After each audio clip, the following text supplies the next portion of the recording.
ಗೃಹಲಕ್ಷ್ಮಿ ಫಲಾನುಭವಿಗಳಿಗೆ good news. September ತಿಂಗಳಿನ ಬಾಕಿ ಹಣ ಹಾಕಿದ ಸರ್ಕಾರ 1.27 ಕೋಟಿ ಖಾತೆಗಳಿಗೆ ಹಣ ಜಮಾವಣೆ. ಸಿಎಂ ಸ್ವಂತ ವಿವೇಚನೆಯಿಂದ ಸರ್ಕಾರ ನಡೆಸ್ತಿಲ್ಲ. ವೇಣುಗೋಪಾಲ್ ಹೇಳಿದ್ರಂತೆ ಮನೆ ಕೊಡ್ತಿದ್ದಾರೆ. ಕೋಗಿಲು ವ್ಯವಸ್ಥೆಗೆ ಕಾರಜೋಳ್ ಕೆಂಡ.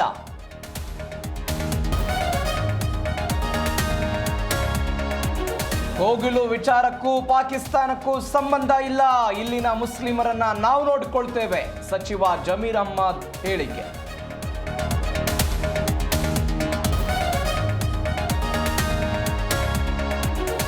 ಕಲಬುರಗಿ ಸೆಂಟ್ರಲ್ ಜೈಲಿನ ಕರ್ಮಕಾಂಡ.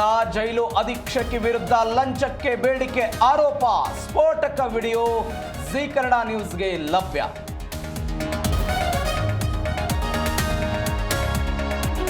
ಆರ್ಎಫ್ಒ ಮನೆ ಮೇಲೆ ಲೋಕಾಯುಕ್ತ ದಾಳಿ. ಗುಂಡ್ಲುಪೇಟೆ ಲೇಔಟ್ ಮನೆಯಲ್ಲಿ ಶೋಧ ಕಾರ್ಯ. ಚಿನ್ನಾಭರಣ ಪ್ರಮುಖ ದಾಖಲೆಗಳ ಪರಿಶೀಲನೆ.